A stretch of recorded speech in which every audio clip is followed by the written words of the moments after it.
resaka sekolalady zany a tena izy hoe sekolalady io a iainana mihitsy io a zara tsy mitenehatra any am-boka trehatra any am-boka dia efa afaka miresaka amin'ireny izany no afaka miresaka amin'ny zanany amin'ireny dia mandrapaharitra mihitsy zany a tokony ary sekolalady foana ny olona satria tena aina mihitsy zany a le sekolalady satria fampitanjaten'Andriamanitra dia faniriako zany raha azo atao a ao anatin'izany fampianarana sekolalady zany a tena mba hoe mampita aina zany mpampianatra sekolalady ary mpampianatra sekolalady misy no voalohany ataonao mampita le izy a raha tsy anao mampita andresy lahatra hoe ahoana ny fahasarobidy zay natao hoe tenin'Andriamanitra, ahoana ny fiainana zay natao hoe tenin'Andriamanitra, ahoana ny amamy zany hoe firaisana amin'Andriamanitra zany dia mifaniriana zany aloha dia tsika mpampianatra sekolalady zany aloha no miaina an'ilay izy a dia hoe tsika afaka amin'izany fa raha tsy tsika ny miaina an'ilay izy tsika andresy lahatra anatin'ilay izy a dia tsy afaka amin'izany tsika ary tsy voarainy ankizy mihitsy izy ary antoka zany tsy voarainy izy dia manaraka izany a eo amin'ilay fampianarana sekolalady zany dia tokony tsindriana tsara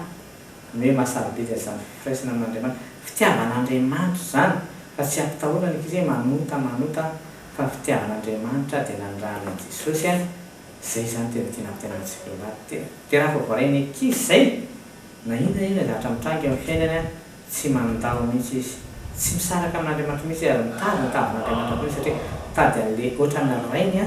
rehefa sarotra amin'ny fiainana rehefa misy zavatra mitona amin'ny zanany a tsy maintsy mizakazaka any amin'ny rainy izy dia ohatran'izay koa ny sekolalady fa tsapa n'izay fahasarobidy zay dia tsy maintsy mitoraka any amin'Andriamanitra rainy foana izy Andriamanitra ny tena raintsika mitoraka any amin'ilay niandohana foana izy a inona zavatra dia tsy mihataka amin'Andriamanitra mihitsy izy dia tsy tokony ampidirao anatin'ny saina ankizy mihitsy hoe Andriamanitra tsara fa Andriamanitra ohatran'ny dada Andriamanitra mihoatra no fitiavany dada raha fitiavan'Andriamanitra dia Andriamanitra tiantsika foana na inona zavatra ataontsika inona zavatra ataontsika